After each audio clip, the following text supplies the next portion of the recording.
ప్రభువు పేరిట మీ అందరికీ షలోం. ప్రియమైన దేవుని బిడ్డలారా, ప్రభువైన యేసు క్రీస్తు నామములో మీ అందరికీ ప్రేమపూర్వకమైన ఈ రాత్రికాలపు శుభములను, వందనములను తెలియజేయుచున్నాను. ఈరోజు మీరెన్నో పనులు చేసి అలసిపోయి ఉండవచ్చు. కొందరి హృదయములో చెప్పలేని బాధ ఉండి ఉండవచ్చు. మరికొందరి కళ్ళల్లో కన్నీళ్లు ఉండవచ్చు. ఇంకొందరు రేపటి గురించి ఆలోచిస్తూ నిద్ర పట్టక బాధపడుతూ ఉండవచ్చు. కానీ ఈ రాత్రి మీరు ఈ వీడియోను యాదృచ్ఛికంగా తెరవలేదు. దేవుడు మిమ్మల్ని తన సన్నిధిలోనికి తీసుకువచ్చాడు. ఎందుకంటే ఈ రాత్రి ఆయన మీ హృదయానికి ఒక ప్రత్యేకమైన సందేశాన్ని చెప్పాలని ఆశ కలిగి ఉన్నాడు. ఈరోజు మనం ఆలోచించబోయే అద్భుతమైన అంశము, నోహావు ఓడ నిజంగా అరారాతు పర్వతంపై ఉందా? ఇది కేవలము ఒక చారిత్రక ప్రశ్న మాత్రమే కాదు, ఇది మన విశ్వాసాన్ని తాకే ప్రశ్న. బైబిల్ సత్యాన్ని గుర్తు చేసే ప్రశ్న. దేవుని వాగ్దానాలు ఎన్నటికీ విఫలము కావని ప్రకటించే ప్రశ్న. చాలా మంది అడుగుతారు, నోహావు ఓడ నిజముగా దొరికిందా? అరారాతు పర్వతంపై ఇప్పటికీ దాని ఆనవాళ్లు ఉన్నాయా? ఇది కేవలం ఒక కథేనా, లేక నిజంగా జరిగిన సంఘటన అని? ప్రియులారా, ఈ రాత్రి బైబిల్ వెలుగులో, చరిత్ర వెలుగులో మరియు విశ్వాస దృష్టితో ఈ ప్రశ్నకు సమాధానము తెలుసుకుందాం. కానీ అంతకంటే ముఖ్యముగా నోహావు ఓడ మన జీవితానికి ఈరోజు ఏమి చెబుతుంది? దేవుడు మీ కుటుంబానికి ఈ రాత్రి ఏ సందేశం ఇస్తున్నాడు అనేది కలిసి ధ్యానిద్దాం. ఈ రాత్రి మీరు ఈ సందేశాన్ని చివరి వరకు వినాలని నేను హృదయపూర్వకంగా కోరుతున్నాను. ఎందుకంటే చివరిలో మనం కలిసి చేసే ప్రార్థన మీ హృదయంలోని భారాన్ని ప్రభు పాదాల వద్ద ఉంచడానికి సహాయపడుతుంది. ప్రియులారా, ఈ రాత్రి దేవుడు మీ కొరకు ఒక ప్రత్యేకమైన వాగ్దానాన్ని సిద్ధము చేశాడు. ఈ రాత్రి మనం విశ్వాసముతో కొన్ని ప్రకటనలు చేద్దాం. ఈ వాక్యము వింటున్న మీరు నాతో పాటు నా వెనకాలే ఈ మాటలు మీరు చెప్పండి. నా దేవుడు సజీవుడు, ఆయన వాగ్దానాలు ఎన్నటికీ తప్పవు. నా కుటుంబము ప్రభు చేతుల్లో సురక్షితముగా ఉంది. ఈ రాత్రి నేను భయముతో కాదు, విశ్వాసముతో నిద్రపోతాను. రేపటి దినాన్ని దేవుడు ఇప్పటికే సిద్ధము చేశాడు. ఆమెన్. ప్రియులారా, ఈ సందేశము మీ హృదయాన్ని తాకుతుందని మీరు నమ్మితే ఇప్పుడే ఈ వీడియోకు ఒక లైక్ చేయండి. ఇంకా ఇలాంటి బైబిల్ ఆధారిత ఆధ్యాత్మిక సందేశాలు ప్రతిరోజు పొందుకొనడానికి నా ఛానల్ని సబ్స్క్రైబ్ చేసుకోండి. మీ ఒక చిన్న సహకారము ద్వారా ఈ దేవుని వాక్యము మరెందరో జీవితాలకు చేరుతుంది. ఇప్పుడు మన హృదయాలను దేవుని సన్నిధిలో వంచి ఈ రాత్రి ప్రార్థనతో ప్రారంభిద్దాం. పరలోకమందున్న మా ప్రేమగల తండ్రి, మీ ఉన్నతమైన నామమును బట్టి స్తుతులు, స్తోత్రాలు. అయ్యా, ఈ ప్రశాంతమైన రాత్రి వేళ నీ పరిశుద్ధ సన్నిధిలో వినయముతో వచ్చాం. రోజంతా మమ్మల్ని నడిపించిన నీ కృపకు కృతజ్ఞతలు. మేము చేసిన ప్రతి మంచి కార్యము నీ బలమే. మేము తప్పిపోయిన ప్రతి చోట నీ క్షమాపణను వేడుకుంటున్నాం. ప్రభువా, ఈ సందేశాన్ని వింటున్న ప్రతి కుటుంబాన్ని నీ పరిశుద్ధ చేతుల్లో ఉంచుతున్నాను. ఎవరి హృదయములో భయము ఉందో వారికి నీ సమాధానాన్ని అనుగ్రహించండి. ఎవరు ఒంటరితనముతో బాధపడుతున్నారో వారికి నీ సన్నిధిని అనుభవింపజేయండి. ఎవరు అనారోగ్యముతో మంచంపై ఉన్నారో వారిని నీ స్వస్థపరిచే స్పర్శతో తాకుమని వేడుకుంటున్నాం. ఎవరు అప్పుల భారముతో, కుటుంబ సమస్యలతో, ఉద్యోగ ఆందోళనలతో, పిల్లల భవిష్యత్తు గురించి చింతిస్తూ ఉన్నారో వారికి ఆశను ప్రసాదించండి. పరిశుద్ధాత్మదేవ, ఈ రాత్రి మా హృదయాలను తెరిచి నీ వాక్యాన్ని అర్థము చేసుకునే జ్ఞానాన్ని దయచేయండి. మేము కేవలము ఒక చారిత్రక సంఘటన గురించి వినకుండా నీ రక్షణ, నీ విశ్వాస్యత, నీ వాగ్దానాల గొప్పతనాన్ని అనుభవించేలా చేయమని వేడుకుంటున్నాం. ఈ రాత్రి మా ఇంటి ప్రతి ద్వారముపై నీ శాంతి నిలిచి ఉండాలి. మా కుటుంబ సభ్యులపై నీ రక్షణ కవచము విస్తరించి ఉండాలి. మా నిద్రను నీ దూతలు కాపాడాలి. మా రేపటిని నీ కృప ముందుగా సిద్ధము చేయాలని వీటన్నిటిని మా రక్షకుడైన యేసు క్రీస్తు మహిమగల నామములో ప్రార్థించి అడిగి పొందుకొని ఉన్నాము మా పరమ తండ్రి. ఆమెన్. ప్రియ సహోదరి సహోదరులారా, ఇప్పుడు మనము ఈ రాత్రి ధ్యానించబోయే ప్రధాన బైబిల్ వచనాన్ని కలిసి చదువుకుందాం. ఆది కాండము 8వ అధ్యాయము 4వ వచనము ఇలా సెలవిస్తుంది. 7వ నెల 17వ దినమున ఓడ అరారాతు పర్వతముల మీద నిలిచెను. ఈ ఒక్క వచనము శతాబ్దాలుగా ప్రపంచవ్యాప్తముగా పరిశోధకులను, చరిత్రకారులను, పురావస్తు శాస్త్రవేత్తలను, భూగోళ శాస్త్రజ్ఞులను, అలాగే విశ్వాసులను ఆలోచింపచేస్తూనే ఉంది. అరారాతు పర్వతములు అంటే ఏమిటి? అది ఒకే పర్వతమా లేక పర్వత ప్రాంతమా? నోహావు ఓడ నిజముగా అక్కడే ఆగిందా? ఇవి సహజంగా ప్రతి ఒక్కరి మనసులో కలిగే ప్రశ్నలు. అయితే ప్రియులారా, ఈ ప్రశ్నలకు సమాధానము వెతకడానికి ముందు మనం ఈ వచనాన్ని దాని అసలు సందర్భములో అర్థము చేసుకోవాలి. బైబిల్ వచనాన్ని దాని చారిత్రక నేపథ్యం నుండి వేరు చేసి చూడకూడదు. ఎందుకంటే దేవుని వాక్యము తన సందర్భంలోనే అత్యంత స్పష్టముగా ప్రకాశిస్తుంది. ఈ ఆది కాండము గ్రంథాన్ని దేవుని ప్రేరణతో వ్రాసినవాడు మోషే. ఆయన ఇశ్రాయేలీలను ఐగుప్తు బానిసత్వము నుండి దేవుడు ఎలా విమోచించాడో మాత్రమే కాదు, సృష్టి ఆరంభము నుండి దేవుని రక్షణ ప్రణాళిక ఎలా కొనసాగిందో కూడా వారికి బోధించాడు. అరణ్యములో ప్రయాణిస్తున్న ఇశ్రాయేలీలు ఎన్నో సందేహాలతో, ఎన్నో భయాలతో జీవిస్తున్నారు. దేవుడు నిజముగా తన వాగ్దానాన్ని నెరవేరుస్తాడా అనే ప్రశ్న వారి హృదయాల్లో ఉంది. అలాంటి ప్రజలకు మోషే నోహావు కథ ద్వారా ఒక గొప్ప సత్యాన్ని గుర్తు చేస్తున్నాడు. దేవుడు తీర్పు తీర్చినప్పటికీ తనతో నడిచే వారిని ఎప్పుడూ మర్చిపోడు. నోహావు కాలాన్ని కొద్దిసేపు మన కళ్ళ ముందు ఉంచుకుందాం. భూమి అంతటా హింస వ్యాపించింది. మనుషుల హృదయాలు చెడుతో నిండిపోయాయి. దేవుని సృష్టి ఆయన ఉద్దేశానికి విరుద్ధంగా మారింది. అలాంటి కాలంలో నోహావు మాత్రమే దేవుని దృష్టిలో నీతిమంతునిగా నిలిచాడు. అతని పరిపూర్ణతే అతన్ని ప్రత్యేకునిగా చేసింది. దేవునిపై అతనికున్న విశ్వాసమే అతన్ని ప్రత్యేకుడిగా చేసింది. దేవుడు నోహావుతో ఓడను నిర్మించమని చెప్పినప్పుడు ఆకాశములో వర్షము పడుతున్న సూచన కూడా లేదు. సముద్రము దగ్గర కాదు, నది ఒడ్డున కాదు, ఎండిపోయిన నేలపై ఒక మహా ఓడను నిర్మించమని దేవుడు చెప్పాడు. అది మానవ తర్కానికి అర్థము కాని ఆజ్ఞ. కాని నోహావు ప్రశ్నలతో కాదు, విధేయతతో స్పందించాడు. దేవుడు చెప్పిన ప్రతి కొలతను, ప్రతి వివరాన్ని, ప్రతి సూచనను అతడు నమ్మకముతో అనుసరించాడు. తర్వాత మహా ప్రళయము వచ్చింది. 40 రోజులు 40 రాత్రులు వర్షము కురిసింది. భూమి నీటితో కప్పబడింది. నోహావు కుటుంబము ఓడలో ఉంది. బయట తీర్పు, లోపల రక్షణ. బయట అలలు, లోపల దేవుని వాగ్దానము. బయట భయము, లోపల దేవుని సన్నిధి. ప్రియులారా, ఆది కాండము 8వ అధ్యాయంలో ఒక అందమైన మలుపు కనిపిస్తుంది. మహాప్రలయము ముగిసిన వెంటనే బైబిల్ ఒక అద్భుతమైన వాక్యాన్ని చెబుతుంది. దేవుడు నోహావును జ్ఞాపకము చేసుకొనెను అని. ఆది కాండము 8వ అధ్యాయము 1వ వచనము. దీని అర్థము దేవుడు నోహావును మరిచిపోయి తర్వాత గుర్తు చేసుకున్నాడని కాదు. బైబిల్లో జ్ఞాపకము చేసుకొనెను అనే మాటకు ఒక ప్రత్యేకమైన అర్థముంది. అది దేవుడు తన నిబంధన ప్రకారము కార్యము చేయడము ప్రారంభించాడని సూచిస్తుంది. అంటే రక్షణ యొక్క తదుపరి అధ్యాయము ప్రారంభమైంది.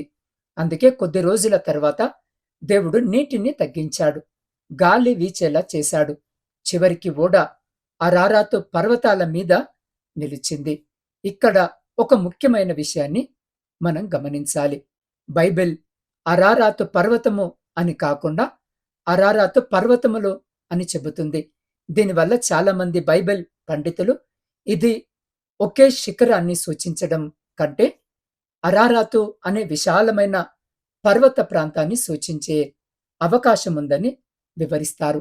కాబట్టి నోహావు ఓడ ఏ ఖచ్చితమైన శిఖరంపై నిలిచి ఉందో బైబిల్ స్పష్టముగా చెప్పదు.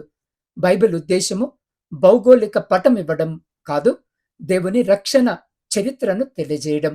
అందుకే ఈ రాత్రి మనం కేవలము ఓడ ఎక్కడ ఉంది అనే ప్రశ్న వద్ద ఆగిపోకూడదు.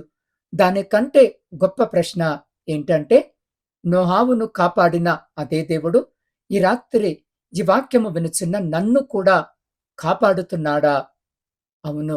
ఆ ప్రశ్నకు దేవుని వాక్యం ఎంతో స్పష్టముగా సమాధానమిస్తుంది. దేవుని ప్రియులారా, ఇప్పుడు మనం ఈ రాత్రి ప్రధానమైన ప్రశ్నకు వస్తున్నాం. నోహావు ఓడ నిజముగా ఇప్పటికీ ఉందా? ఈ ప్రశ్నకు ఒకే మాటలో అవును లేదా కాదు అని చెప్పడం బైబిల్‌కి న్యాయము చేయదు. ఎందుకంటే బైబిల్ మన విశ్వాసానికి పునాది. పురావస్తు పరిశోధనలు, చారిత్రక అన్వేషణలు సహాయకరమైనవి కావచ్చు, కానీ అవే మన విశ్వాసానికి ఆధారము కావు. గత 200 సంవత్సరాలలో ప్రపంచంలోని అనేక పరిశోధకులు టర్కీలోని అరారాతు పర్వతానికి వెళ్లారు. మంచుతో కప్పబడిన శిఖరంపై ఉపగ్రహ చిత్రాలలో, వైమానిక ఛాయాచిత్రాలలో పర్వత ప్రాంతాల్లో కనిపించిన కొన్ని అసాధారణ ఆకృతులను పరిశీలించారు. కొందరు వాటిని నోహావు ఓడ అవశేషాలుగా భావించారు. మరికొందరు అవి సహజమైన రాతి నిర్మాణాలు మాత్రమే అని అభిప్రాయపడ్డారు. ఇప్పటి వరకు ప్రపంచవ్యాప్తముగా అంగీకరించబడిన సందేహాలకు అతీతమైన శాస్త్రీయ ఆధారం మాత్రము లభించలేదు. అందువల్ల నోహావు ఓడ ఖచ్చితంగా దొరికింది అని చెప్పడము కూడా సరైనది కాదు. నోహావు ఓడ అసలు లేదు అని చెప్పడము కూడా సరైనది కాదు. బైబిల్ ఎక్కడ కూడా మన విశ్వాసము ఓడ శేషాలపై ఆధారపడి ఉందని చెప్పలేదు. మన విశ్వాసము ఒక చెక్క ముక్కపై కాదు, సజీవుడైన దేవుని వాక్యముపై నిలిచి ఉంది. ఇక్కడ ఒక అద్భుతమైన సత్యాన్ని గమనించండి. బైబిల్ ఎప్పుడూ ఆసక్తిని తీర్చడానికి వ్రాయబడలేదు, జీవితాలను మార్చడానికి వ్రాయబడింది. అందుకే దేవుడు ఆది కాండములో ఓడ ఎక్కడ తయారైంది, ఏ చెట్టు జాతిని ఎంత శాతము ఉపయోగించారు, చివరికి ఏ శిఖరముపై ఆగింది అని ప్రతి భౌగోళిక వివరాన్ని ఇవ్వలేదు. కానీ ఒక విషయాన్ని మాత్రము చాలా స్పష్టముగా చెప్పాడు. దేవుడు చెప్పినట్టే జరిగింది. దేవుడు తీర్పును ప్రకటించాడు, అది జరిగింది. దేవుడు ఓడను నిర్మించమన్నాడు, నోహావు నిర్మించాడు. తన కుటుంబాన్ని కాపాడుతానన్నాడు, ఆయన కాపాడాడు. దేవుడు నీటిని తగ్గిస్తానన్నాడు, తగ్గించాడు. దేవుడు కొత్త ప్రారంభాన్ని ఇస్తానన్నాడు, ఇచ్చాడు. అంటే కథలో ప్రధాన పాత్ర ఓడ కాదు, దేవుని విశ్వాస్యత. దేవుని ప్రియమైన వారలారా, దేవుడు గుర్తులు చూపించడము కంటే తన వాగ్దానాలను నెరవేర్చడానికే ఎక్కువ ప్రాముఖ్యతనిస్తాడు. ఇప్పుడు ఈ సంఘటనను మన జీవితానికి అన్వయించుకుందాం. కొన్నిసార్లు మనము కూడా దేవునితో ఇలా అంటాం, ప్రభువా, ముందు ఒక అద్భుతము చూపించు, అప్పుడు నేను నమ్ముతాను. ముందు నా సమస్యను పరిష్కరించు, అప్పుడు నేను నిన్ను సేవిస్తాను. ముందు నా అప్పులు తీర్చు, అప్పుడు నేను సాక్ష్యము చెబుతాను. కానీ నోహావు జీవితము మనకు మరో పాఠము నేర్పుతుంది. నోహావు ముందుగా అద్భుతాన్ని చూడలేదు, ముందుగా విధేయతను చూపించాడు. వర్షము పడకముందే ఓడను నిర్మించాడు. ప్రపంచము నవ్వుతున్నా పని ఆపలేదు. ప్రజలు వెక్కిరించిన దేవుని మాటను విడిచిపెట్టలేదు.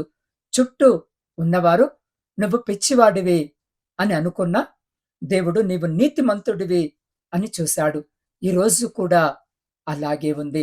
మీ ప్రార్థనకు ఇంకా సమాధానము రాకపోవచ్చు, మీ ఇంట్లో సమస్యలు ఇంకా ఉండవచ్చు, మీ ఆరోగ్యము ఇంకా పూర్తిగా బాగుపడకపోవచ్చు, మీ పిల్లల భవిష్యత్తు గురించి ఇంకా ఆందోళన ఉండవచ్చు. కానీ గుర్తుంచుకోండి, నోహావు ఓడ ఒక్క రోజులో అరారాతుపై నిల్వలేదు. అది ఎన్నో రోజుల పాటు అలల మధ్య ప్రయాణించింది. కొన్ని రోజులు బయటకు కనిపించింది, నీరు మాత్రమే, ఆకాశము మాత్రమే. ఎక్కడ భూమి కనిపించలేదు. అయినా ఓడ మునిగిపోలేదు. ఎందుకు? ఎందుకంటే దానిని నిలబెట్టింది నోహావు నైపుణ్యము కాదు, దేవుని చేయి. అదే దేవుడు ఈ రాత్రి ఈ వాక్యము వినుచున్న మీ జీవితాన్ని కూడా పట్టుకొని ఉన్నాడు. మీకు తీరము కనిపించకపోవచ్చు, కానీ దేవునికి కనిపిస్తుంది. మీకు ముగింపు కనిపించకపోవచ్చు, కానీ దేవుడు ఇప్పటికే కొత్త ప్రారంభాన్ని సిద్ధము చేశాడు.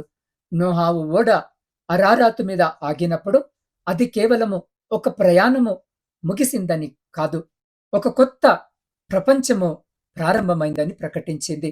బహుశా ఈ రాత్రి మీ జీవితంలో కూడా అదే క్షణము కావచ్చు. ఇప్పటి వరకు మీరు కన్నీళ్లలో ప్రయాణించారు, భయాలలో జీవించారు, అనిశ్చితిలో నడిచారు. కానీ మీ జీవితాన్ని కూడా ఒక అరారాతు క్షణము వైపు నడిపిస్తున్నాడు. అక్కడ మీ భయము ముగుస్తుంది. అక్కడ మీ నిరీక్షణకు ఫలితము కనిపిస్తుంది. అక్కడ దేవుని విశ్వాస్యతను మీరు స్వయముగా చూస్తారు. ఒక ఓడను కాపాడిన దేవుడు మీ ఇంటిని కూడా కాపాడగలడు. ఒక కుటుంబాన్ని రక్షించిన దేవుడు మీ కుటుంబాన్ని తన రెక్కల క్రింద దాచగలడు. కాబట్టి ప్రియ సహోదరి సహోదరుడా, ఇప్పుడు ఒక హృదయాన్ని తాకే సంఘటనను మీతో పంచుకోవాలని ఆశ కలిగి ఉన్నాను. ఒక చిన్న గ్రామంలో నివసించే ఒక విశ్వాస కుటుంబం ఉంది. ఆ కుటుంబానికి పెద్దగా ఆస్తి లేదు, కానీ దేవునిపై గొప్ప నమ్మకం ఉంది.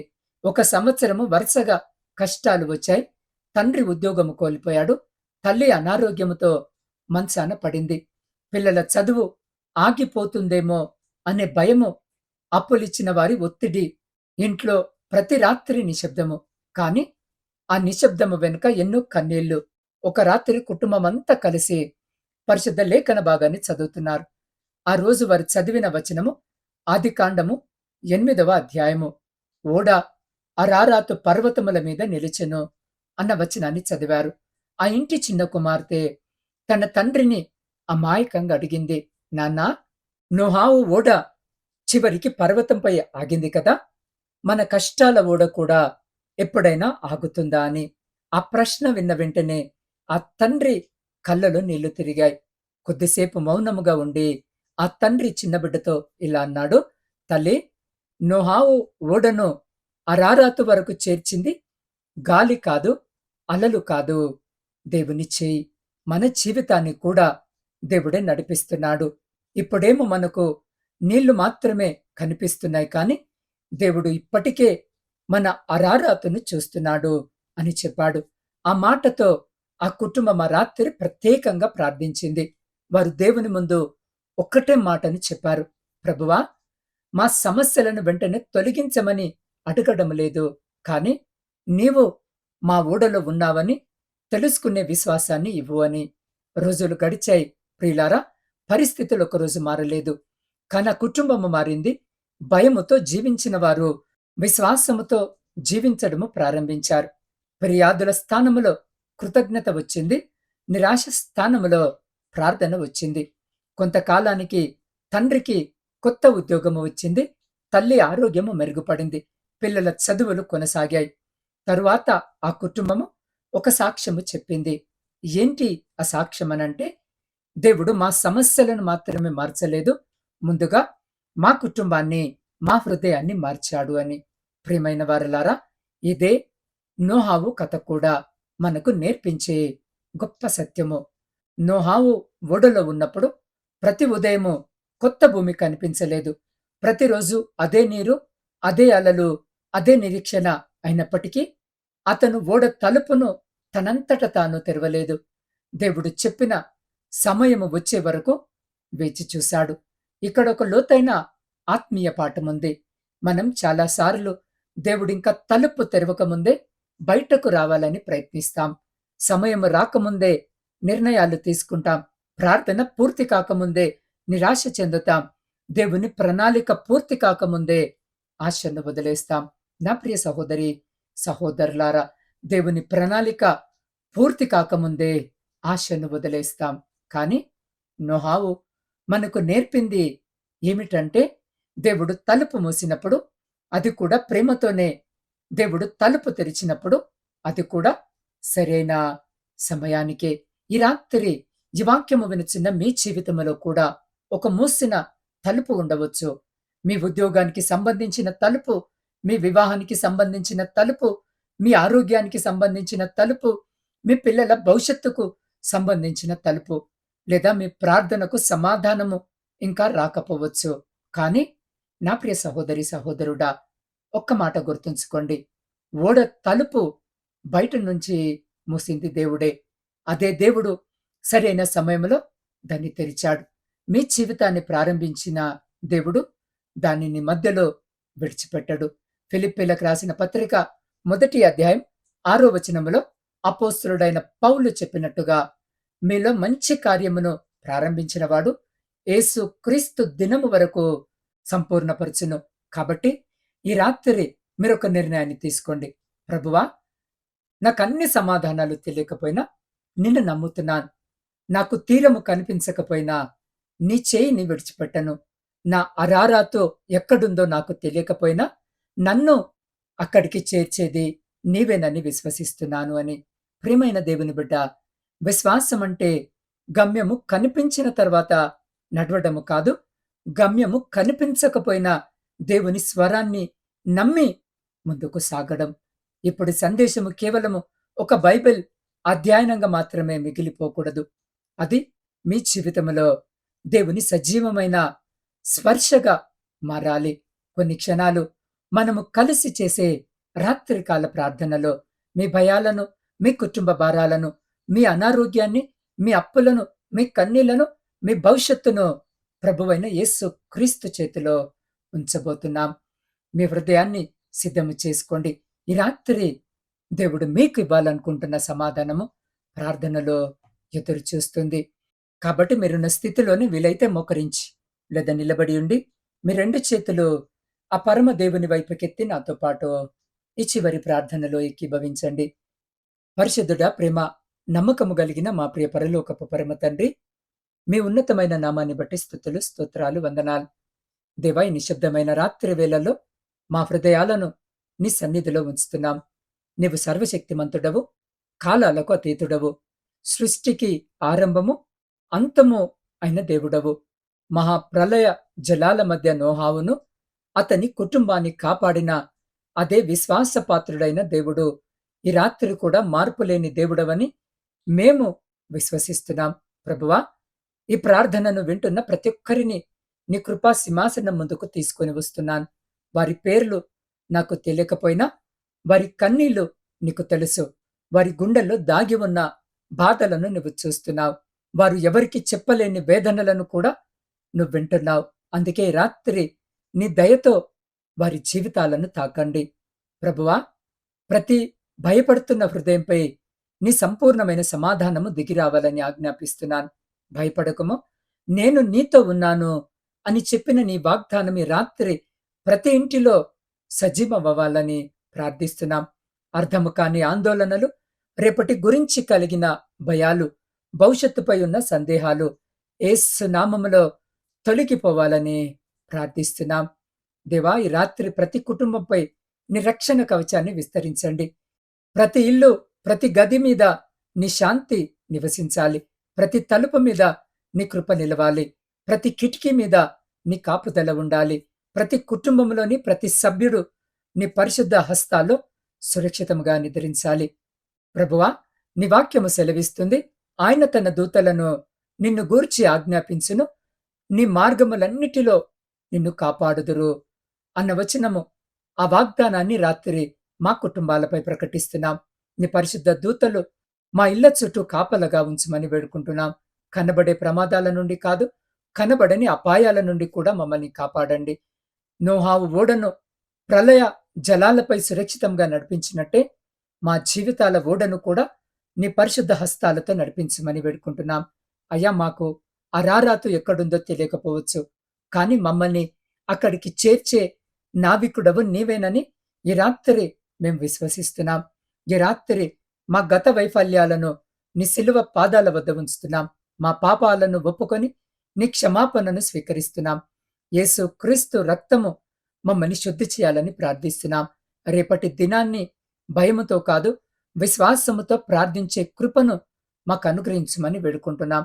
ప్రభువా, ఈ రాత్రి నిద్రలో మా హృదయాలకు విశ్రాంతిని దయచేసి, మా ఆలోచనలకు సమాధానాన్ని దయచేసి, మా ఆత్మలకు శాంతిని దయచేసి, ఉదయము మేల్కొన్నప్పుడు నూతన కృపతో, నూతన బలాన్ని, నూతన ఆశను, నూతన సాక్ష్యము అనుభవించేలా చేయమని మా రక్షకుడును ప్రభువైన యేసు క్రీస్తు మహిమగల, అధికారము గల, విజయము గల నామములో ప్రార్థించి అడిగి పొంది ఉన్నాము మా పరమ తండ్రి. ఆమెన్. ప్రియ సహోదరి సహోదరుడా, రాత్రి ఎంత చీకటిగా ఉన్నా ఉదయము సూర్యోదయాన్ని ఆపలేనట్టే జీవితంలో పరీక్షలు ఎంత పెద్దవైనా దేవుడు సిద్ధము చేసిన ఆశీర్వాదాన్ని ఎవరు ఆపలేరు. కాబట్టి ఈ సందేశము మీ హృదయాన్ని ఆశీర్వదించి ఉంటే ఇప్పుడే ఈ వీడియోకు ఒక లైక్ చేయండి.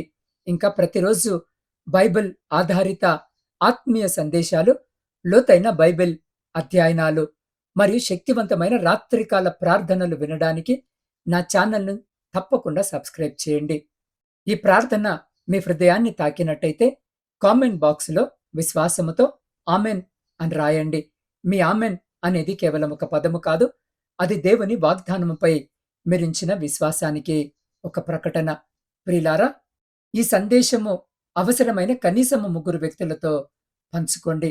అలాగే మీ వాట్సాప్ స్టేటస్లో షేర్ చేసి, ఈ రాత్రి మీ ద్వారా దేవుడు మరొక కుటుంబాన్ని ఓదార్చవచ్చు, మరొక హృదయాన్ని బలపరచవచ్చు, మరొకరి జీవితాన్ని ఆశతో నింపవచ్చు. మీకు ఇంకేమైనా ప్రత్యేకమైన ప్రార్థన అవసరాలు ఉన్నట్టయితే స్క్రీన్పై కనిపిస్తున్న నా వాట్సాప్ నంబర్కు సందేశము ద్వారా పంపండి, లేదా నేరుగా ఫోన్ ద్వారా మీ సమస్యను నాకు తెలియజేయండి. నేను మీ ప్రతి ప్రార్థన అభ్యర్థనను చదివి మీ కొరకు వ్యక్తిగతంగా ప్రార్థిస్తాను. ప్రియులారా, ప్రతిరోజు సాయంత్రము 7 గంటలకు ఈ ఆత్మీయ ప్రయాణంలో నాతో కలిసి ఉండండి. దేవుని వాక్యము ద్వారా ప్రతి రాత్రి మన విశ్వాసాన్ని బలపరుచుకుంటూ ఆయన సన్నిధిలో ప్రశాంతముగా విశ్రాంతిని పొందుదాం. ప్రియులారా, రేపు రాత్రి మీ జీవితానికి చెప్పబోయే యేసు కనిపించని 18 సంవత్సరాలు అనే మరో శక్తివంతమైన సందేశముతో మళ్ళీ కలుద్దాం. అప్పటి వరకు ప్రభువు మీకు తోడైండునుగాక. దేవుని సమాధానము మీతో ఉండునుగాక. ఆమెన్.